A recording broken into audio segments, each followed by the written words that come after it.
ನಮಸ್ಕಾರ ಎಲ್ಲರಿಗೂ boss welcome back to Sagar stories ಮಗ. ನಾಳೆಯಿಂದ ಚಾಂಪಿಯನ್ಸ್ ಟ್ರೋಫಿ 2025 ಸ್ಟಾರ್ಟ್ ಆಗ್ತಾ ಇದೆ. ಮೊದಲನೇ ಮ್ಯಾಚ್ ನಮ್ದು ಆಗಿಲ್ಲದೆ ಇರಬಹುದು. ಎರಡನೇ ಮ್ಯಾಚ್ ನಮ್ದು 20ನೇ ತಾರೀಕು ನಡೆದಿರುವಂಥ ಇಂಡಿಯಾ ವರ್ಸಸ್ ಬಾಂಗ್ಲಾದೇಶ್ ಮ್ಯಾಚ್ಗೆ ಹೆಂಗಿರಬೇಕು ಇಂಡಿಯಾದ ಪ್ರಾಬಬಲ್ ಪ್ರೆಡಿಕ್ಟೆಡ್ ಪ್ಲೇಯಿಂಗ್ 11 ಅನ್ನೋದನ್ನು ನೋಡೋಣ ಈ ವಿಡಿಯೋದಲ್ಲಿ. ನಮ್ಮ ಮುಂಚೆ ಚಾನಲ್ ಸಬ್ಸ್ಕ್ರೈಬ್ ಹಾಕೊಂಡಿಲ್ಲ, ಸಬ್ಸ್ಕ್ರೈಬ್ ಹಾಕೊಂಡು ಬೆಲೈಕನ್ನ ಬಟನ್ಗೆ ಕ್ಲಿಕ್ ಮಾಡ್ಕೊಳ್ಳಿ. ಸ್ವಲ್ಪ ಚೇಂಜಸ್ ಅಂತೂ ಆಗಿತ್ತು. ಸ್ಕ್ವಾಡಲ್ಲಿ 2 ಹೊಸ ಎಂಟ್ರಿ ಆಗಿತ್ತು. ಇಬ್ಬರು ಎಕ್ಸಿಟ್ ಆದರು. ಬುಮ್ರಾ ಜೊತೆಗೆ ಯಶಸ್ವಿ ಜಾಯ್ಸ್ವಾಲ್ ಇಬ್ಬರು ಎಕ್ಸಿಟ್ ಆಗ್ತಾ ಇದ್ದಂಗೆ ಹೊಸ ಎಂಟ್ರಿ ಕೊಟ್ಟಿದ್ದು ಹರ್ಷಿತ್ ರಾಣಾ ಹಾಗೂ Varun Chakravarthy all of a sudden entry ಕೊಟ್ಟರು ಅಂತ ಹೇಳಬೇಕು.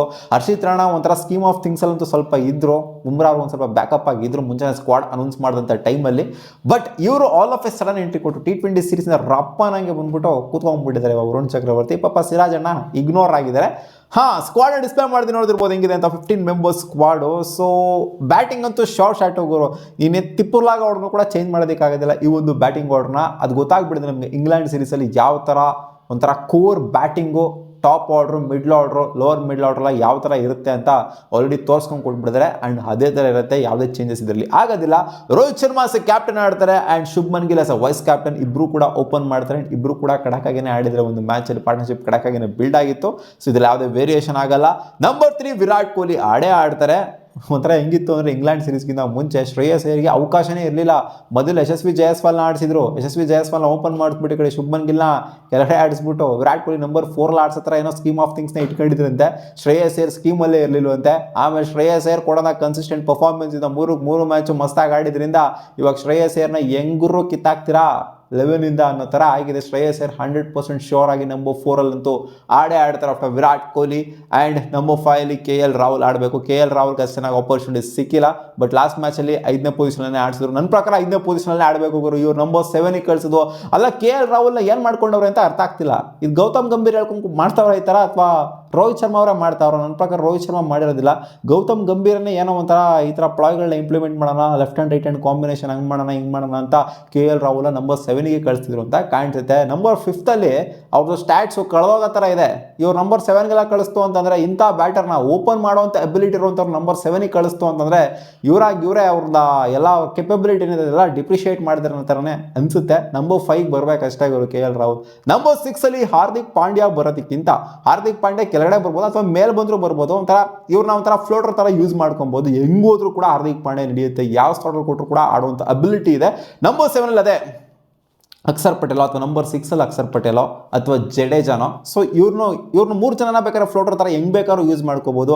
ಅಕ್ಷರ್ ಪಟೇಲ್ನು ಹೆಂಗೆ ಬೇಕಾದ್ರೂ ಯೂಸ್ ಮಾಡ್ಕೋಬೋದು, ಜಡೇಜಾನು ಹೆಂಗೆ ಬೇಕಾದ್ರೂ ಯೂಸ್ ಮಾಡ್ಬೋದು, ಜೊತೆಗೆ ಹಾರ್ದಿಕ್ ಪಾಂಡ್ಯನು ಹೆಂಗೆ ಬೇಕಾದ್ರೂ ಯೂಸ್ ಮಾಡ್ಬೋದು.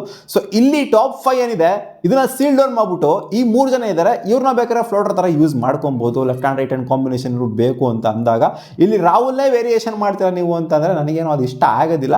ಸೊ ನಂಬರ್ 6 ಪಾಂಡ್ಯ ಆಡ್ತಾರೆ. ನಂಬರ್ 7 ಅಕ್ಷರ್ ಪಟೇಲ್ ಅಥವಾ ಜಡೇಜಾ ಅಥವಾ ಅಕ್ಷರ್ ಪಟೇಲ್ ಆಡಬೇಕು ಅಂತ ಅನ್ಕೊಂಡಿದ್ದೀನಿ. ಅಕ್ಷರ್ ಪಟೇಲ್ ಏನಕ್ಕೆ ಅಂತಂದರೆ ಅಕ್ಷರ್ ಪಟೇಲ್ ಕೊಟ್ಟಂಥ ಆಪರ್ಚುನಿಟಿಲಿ ಬ್ಯಾಟಲ್ಲೂ ಪರ್ಫಾರ್ಮ್ ಮಾಡಿದರೆ ಆ್ಯಂಡ್ ಬೋಲಲ್ಲೂ ಕೂಡ ಎಕನಾಮಿಕಲ್ ಸ್ಪೇರ್ಗಳು ಹಾಕಿದ್ದಾರೆ. ವಿಕೆಟ್ಸ್ನು ಕೂಡ ಕೆಲವೊಂದು ಟೈಮ್ ಎತ್ತಿದ್ದಾರೆ. ಬಟ್ ಬ್ಯಾಟಿಂಗ್ ಪರ್ಫಾರ್ಮೆನ್ಸ್ ಏನಿದೆ ಮೋರ್ ಓವರ್ ಇವರು ಸಿಕ್ಕಾಪಟ್ಟೆ ಎವಾಲ್ವ್ ಆಗೋಗ್ಬಿಟ್ಟಿದೆ. ಅದನ್ನು ಪ್ರೂವ್ ಮಾಡ್ಕೊಂಡಿದ್ದಾರೆ ಇಂಗ್ಲೆಂಡ್ ಸೀರೀಸಲ್ಲಿ. ಸೊ ಅದರಿಂದ ಅಕ್ಷರ್ ಪಟೇಲು ಆಡಬೇಕು, ಜಡೇಜಾನು ಆಡಬೇಕು. ಸೊ ಈ ಒಂದು ಯೂನಿಟ್ ಆಡ್ತು ಅಂದರೆ ಬಲಿಷ್ಠ, ಸಿಕ್ಕಾಪಟ್ಟೆ ಬಲಿಷ್ಠ, ಒಂಥರ ಅದ್ರಬೇಕು ಅಪೋನೆಂಟ್ಗಳು. ನಂಬರ್ 8 ಖಡಕ್ ಬ್ಯಾಟಿಂಗ್ ಇದೆ ಇವರು.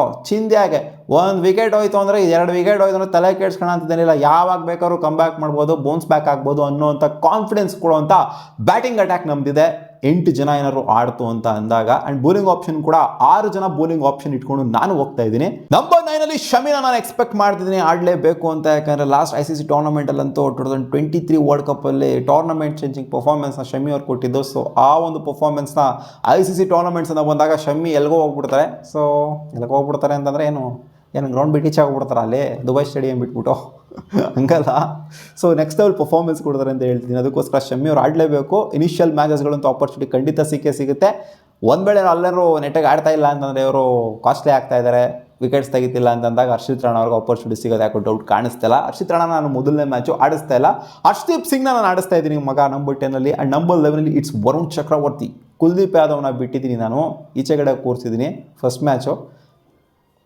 ಆಪರ್ಚುನಿಟಿ ಕೊಡಬಾರ್ದು ಅಂತಲ್ಲ, ವರುಣ್ ಚಕ್ರವರ್ತಿನ ರೀಡ್ ಮಾಡೋದೇ ಕಷ್ಟ ಆಗೋಗ್ಬಿಟ್ಟಿದೆ. ಕುಲ್ದೀಪ್ ಯಾದವ್ ಅಟ್ಲೀಸ್ಟ್ ರೀಡ್ ಆದರೂ ಮಾಡ್ಬೋದು, ಪಿಕ್ ಆದರೂ ಮಾಡ್ಬೋದು.